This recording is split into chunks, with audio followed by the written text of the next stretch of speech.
Ampun supe dipun klik subscribe pun dan subscribe pun panjenengan setengah saja.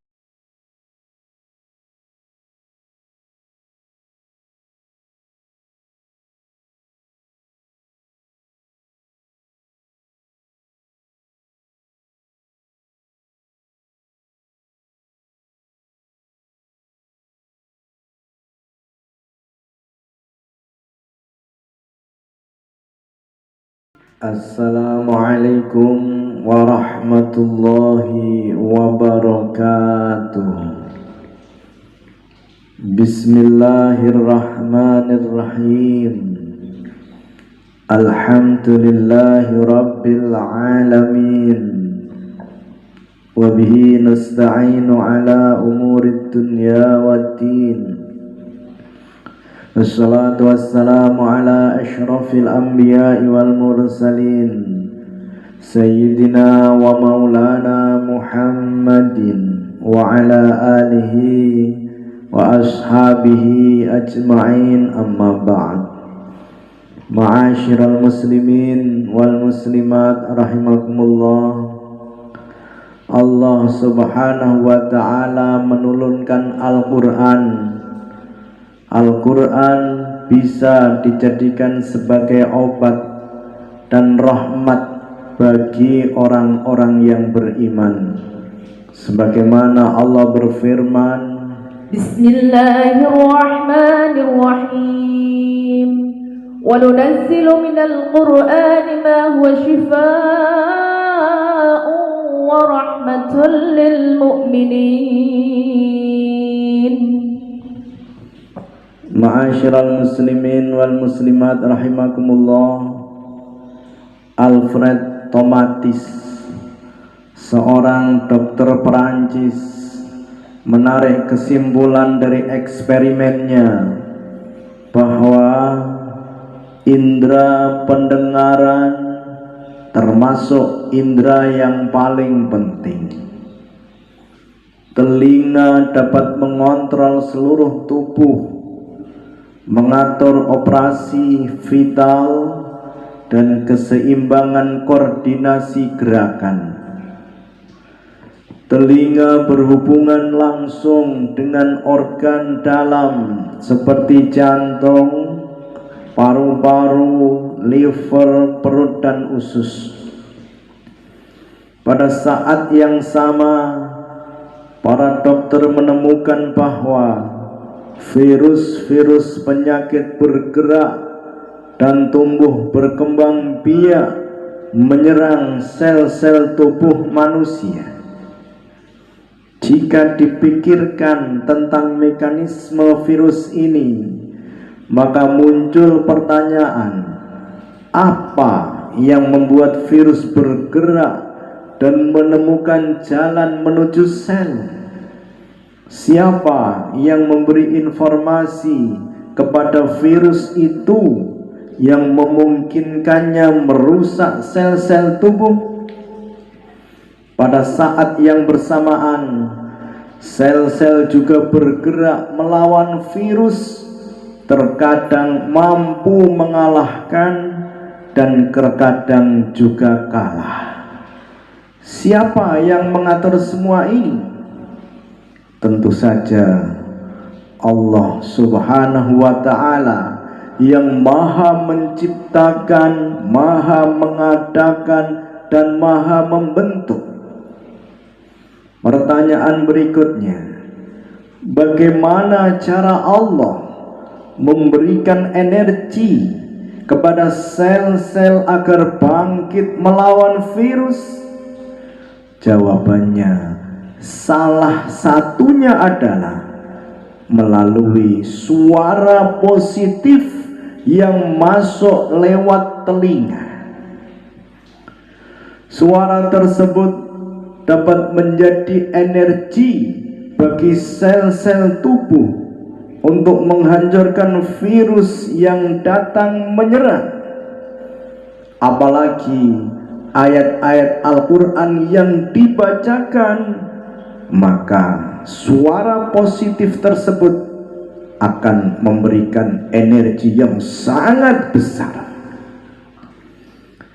Dari kajian-kajian awal disimpulkan bahwa mendengarkan lantunan ayat-ayat Al-Quran memiliki efek langsung dalam menurunkan perasaan gelisah, depresi, dan efek tidak langsung dalam menguatkan sistem kekebalan tubuh, yang tentu saja hal ini memberikan andil yang cukup berarti dalam proses penyembuhan. Pengaruh Al-Quran dapat dirasakan dengan jalan mendengarkan lantunan ayat-ayat Al-Quran tanpa harus memahami maknanya sekalipun. Pengaruh ini akan semakin kuat jika di samping mendengarkan, penderita juga bisa memahami makna ayat yang sedang ia dengarkan.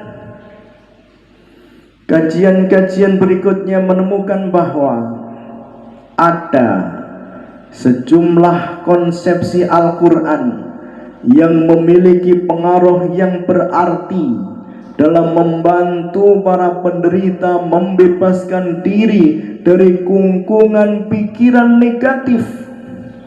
Tidak hanya itu, pengaruh tersebut juga tampak dalam melawan pengaruh kekebalan negatif yang selalu ada dalam penyakit-penyakit kronis. Efek penyembuhan yang dihadirkan Al-Quran ini dapat dirasakan dengan jelas pada kekuatan pengaruhnya dalam memacu sistem kekebalan tubuh. Bismillah tawakkalna billah. Bismillah tawakkalna billah. Bismillah tawakkaltu ala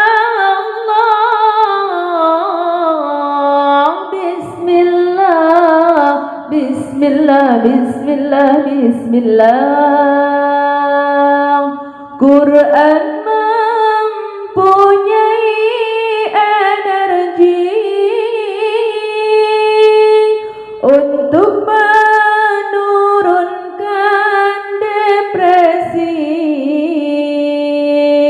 walaupun tidak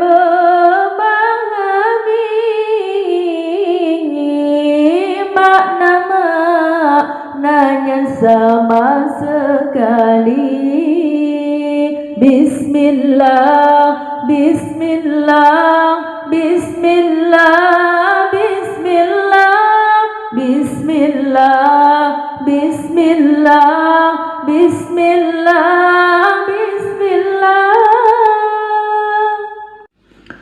Ma'asyiral muslimin wal muslimat rahimakumullah. Kesimpulan yang saya sampaikan tadi, bahwa di dalam rangka menghadapi situasi pandemi COVID-19 ini, maka perbanyaklah untuk membaca Al-Quran, karena Al-Quran mempunyai efek penyembuhan walaupun kita tidak tahu maknanya, tetapi lebih baiknya kita memahami maknanya. Yang kedua, konsumsi madu dan habbatus sauda. Kajian-kajian yang telah dilakukan telah membuktikan bahwa madu memiliki efek pendorong dalam memperkuat sistem kekebalan tubuh, di samping efek-efek penyembuhan lainnya. Begitu juga wacana tentang habbatus sauda yang dinyatakan memiliki fungsi penyembuhan dalam mengobati segala jenis penyakit selain kematian. Hadis mengenai habbatus sauda ini pada mulanya mengandung 2 poin misterius yang masih buram.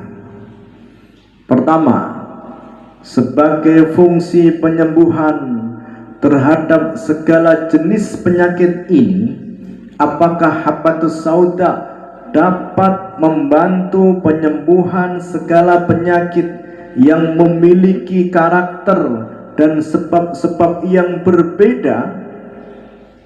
Kedua, terkecuali kematian, karena kematian bukanlah penyakit tetapi ketentuan yang sudah pasti, maka tidak ada satu kekuatan pun yang dapat menghalau kematian, apalagi hanya sesuatu penawar atau obat yang bernama Habbatus Sauda. Pertanyaannya, apakah pernyataan ini mengandung makna yang lain?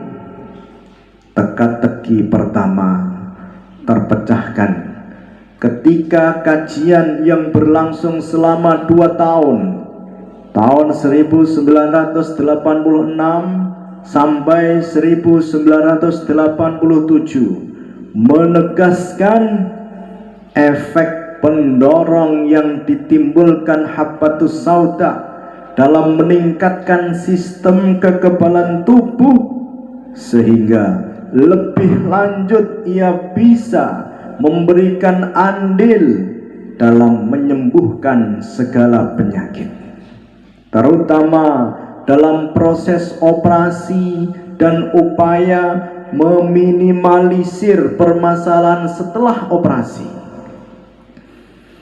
Sedangkan teka-teki kedua akhirnya terpecahkan setelah melalui penelitian selama bertahun-tahun.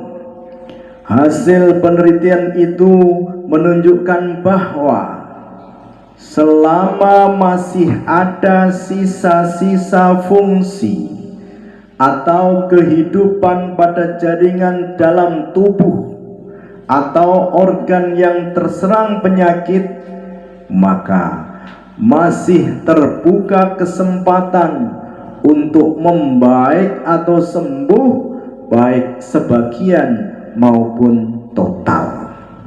Namun sebaliknya, jika jaringan atau organ tubuh tersebut benar-benar telah mati dan kehilangan fungsinya secara total, maka tidak ada lagi kesempatan untuk perencanaan maupun upaya penyembuhan.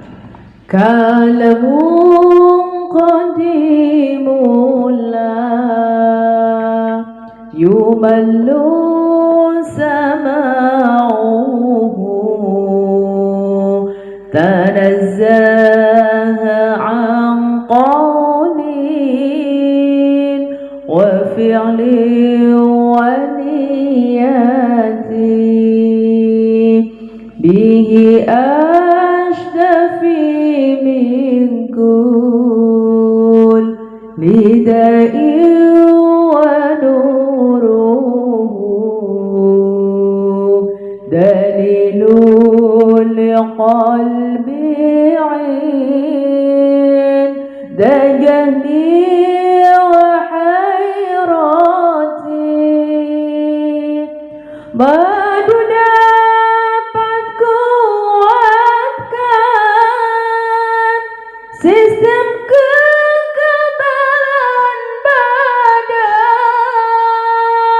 Habbatus Sauda juga menyembuhkan sakitnya.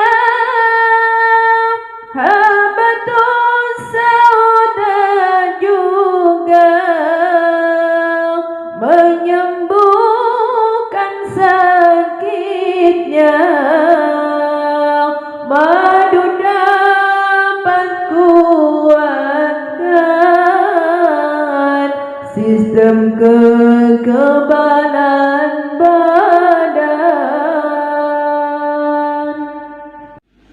Ma'asyiral muslimin wal muslimat rahimakumullah, bila kau risau hati kau harus pandai menghibur diri.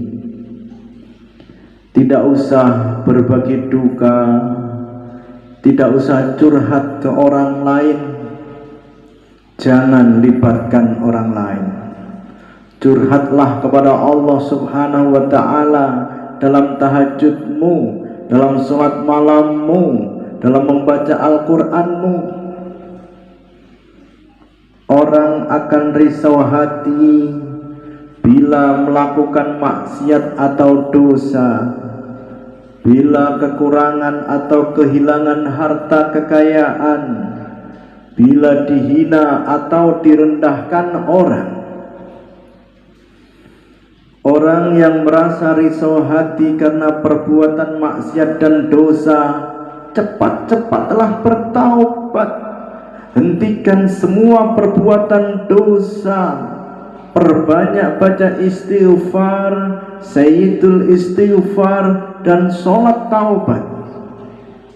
Perbanyak sedekah sebagai penebus dosa, karena sedekah dapat meredam murka Allah. Perbanyak amal soleh sebagai bukti penyesalan. Orang merasa risau hati karena kekurangan, kehilangan harta, ikatlah nikmat dengan rasa syukur. Tariklah rizki dengan merasa cukup. Merasa cukup, maka Allah akan memberi kecukupan. Lipat gandakan harta dengan sedekah. Di tangan orang pelit, harta akan berkurang dan hilang. Di tangan orang dermawan, harta akan terus bertambah. Orang merasa risau hati karena dihina atau direndahkan orang. Perbaiki dirimu dan muliakanlah akhlakmu.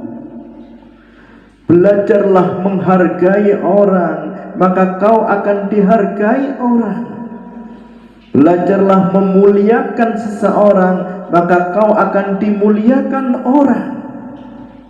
Belajarlah memuji orang, maka kau akan dipuji orang. Jangan suka menghina atau merendahkan, agar tidak berbalik. Menghina orang pada dasarnya menghina diri sendiri, karena suatu saat orang yang kau hina akan membalas dengan penghinaan.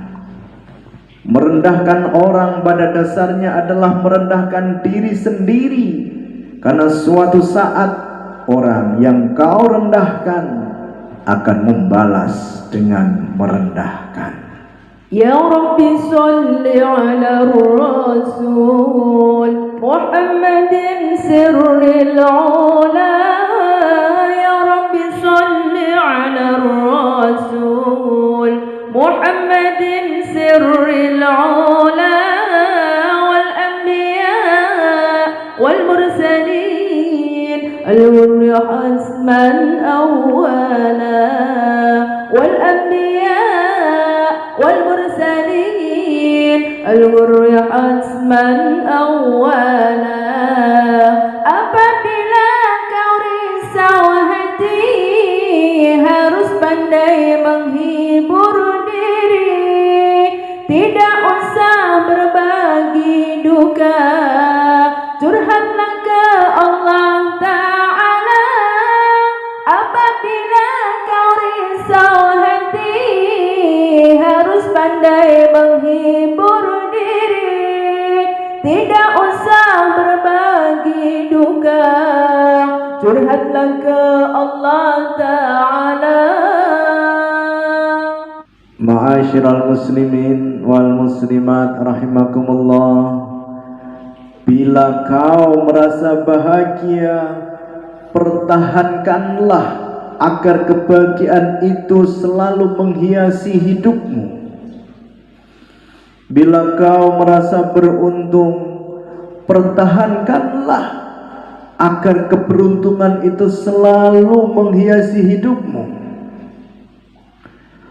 Orang akan merasa bahagia bila bertambah amalnya dan makin dekat dengan Allah. Bila harta dan kekayaannya makin bertambah, bila dipuji dan dihormati banyak orang. Orang yang bahagia karena banyak amal dan dekat dengan Allah, pertahankan terus agar bisa istiqomah.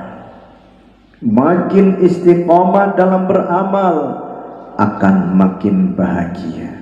Makin dekat dengan Allah, akan makin bahagia. Dalam keadaan suka atau duka, tetap beramal. Dalam keadaan sempit atau lapang, tetap dekat dengan Allah. Kalau bisa istiqomah, hidup akan dipenuhi dengan keberuntungan. Orang yang bahagia karena harta kekayaannya bertambah, selama kita tidak jemu sedekah, Allah akan selalu menambahnya. Selama kita tidak jemu bersyukur, Allah akan nambah nikmatnya. Jangan sekali-kali menggunakan rezeki Allah untuk maksiat, agar Allah tidak mencabut kembali nikmatnya. Orang yang bahagia karena dipuji dan dihormati orang, perbanyaklah memuji Allah. Akan datang ribuan orang memujimu, karena hakikatnya pujian hanya milik Allah. Hormatilah orang lain, akan datang ribuan orang menghormatimu. Dan jangan sekali-kali menyakiti dan merendahkan orang lain. Berbisnis dengan Allah tidak akan pernah merugi. Kau melepas satu, Allah membalas 1000. Kau memuji satu orang, Allah akan datangkan ribuan orang untuk memujimu. Kau menghormati satu orang, akan datangkan oleh Allah ribuan orang untuk menghormatimu.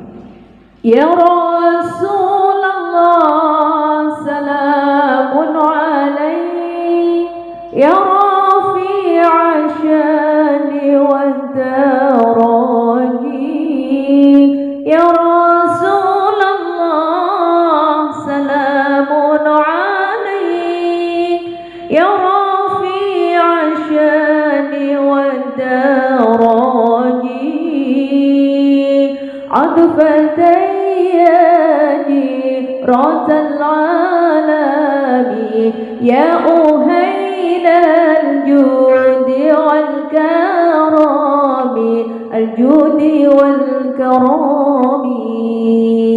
Bila kau merasa bahagia, maka pertahankan selamanya.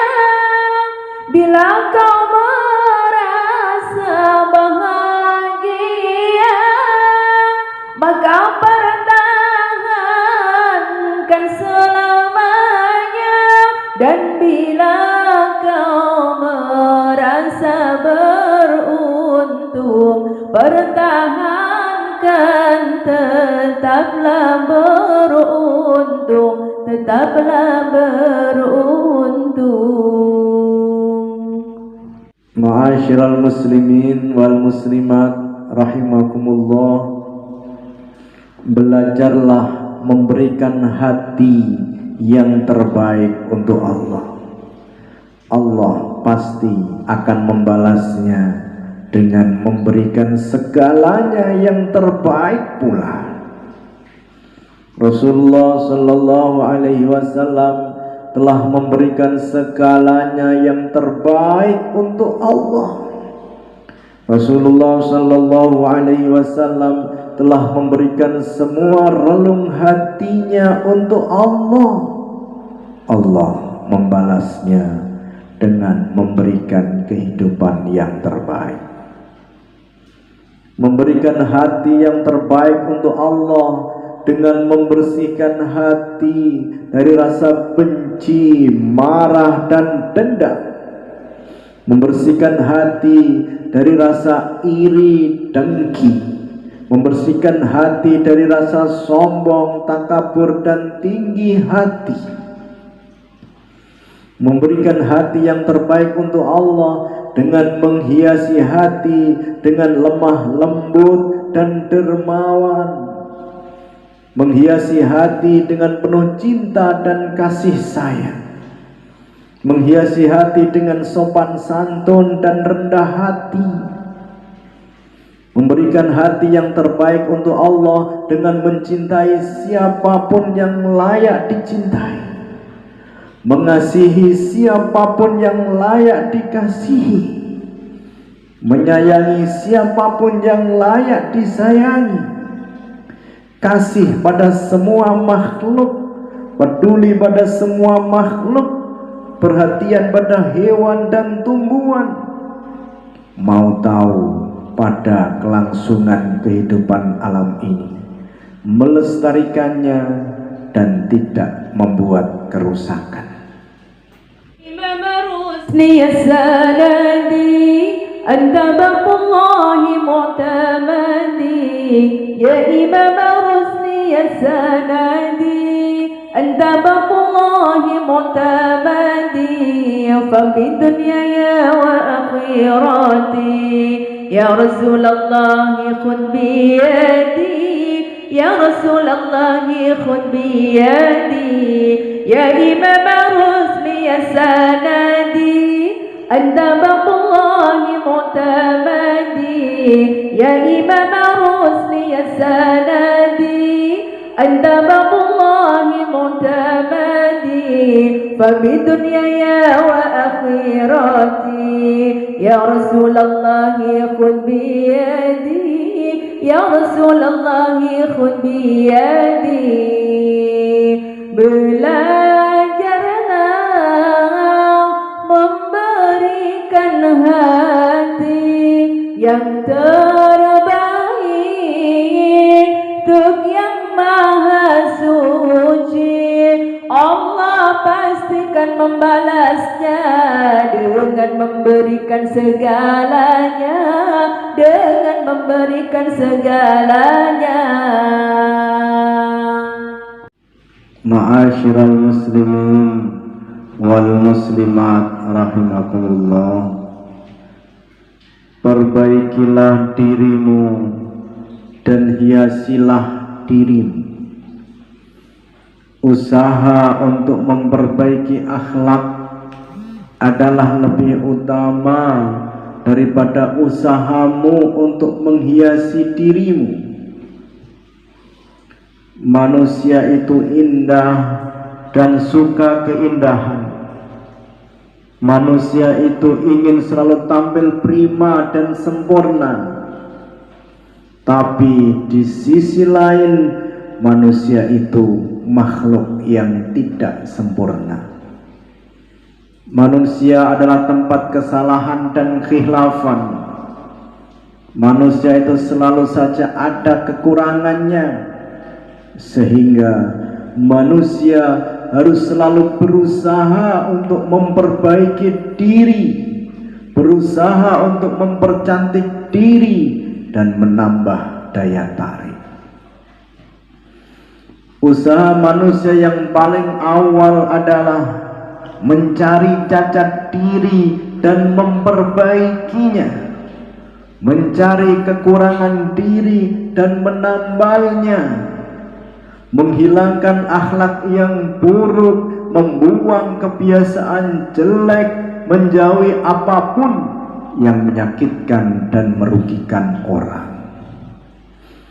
Usaha manusia selanjutnya adalah mempercantik diri dengan akhlak mulia, menghiasi diri dengan budi pekerti yang terpuji, lemah lembut, dermawan, penuh cinta dan kasih sayang, cantik di dalam dan indah di luar. Apalah artinya jadi orang tampan tapi takabur dan sombong? Apalah artinya jadi orang cantik tapi bicaranya menyakitkan? Apalah artinya jadi pejabat tapi tidak peduli dan suka korupsi? Apalah artinya jadi orang terkenal tapi mentalnya bobrok? Bila kapal akan direnovasi, usaha pertama adalah dengan menutup kebocoran, kemudian dicat dengan warna baru, dihiasi dengan aksesoris baru, sehingga indah dipandang dan nyaman ditumpangi. Apalah jadinya bila kapal dihias tapi tidak ditambal, bodinya nampak menawan tapi tenggelam. Allah, Allah, Allah, Allah, Allah ya Allah, Allah, Allah, Allah, Allah, Allah ya Allah, Rasulullah, Habiballah, Rasulullah, Habiballah, Rasulullah, Habiballah, Rasulullah, Habiballah, bi Rasulillahi wal badawi wa rijalin min bani alawi salaku fil manhaj nabawi bi Rasulillahi wal badawi, bi Rasulillahi wal badawi. Perbaiki hiasi dirimu dengan memperbaiki akhlakmu.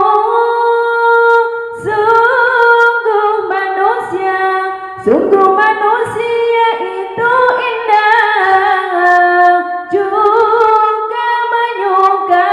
juga menyukai hal yang indah. Allahu Allah, Allahu Allah, Allahu Allah.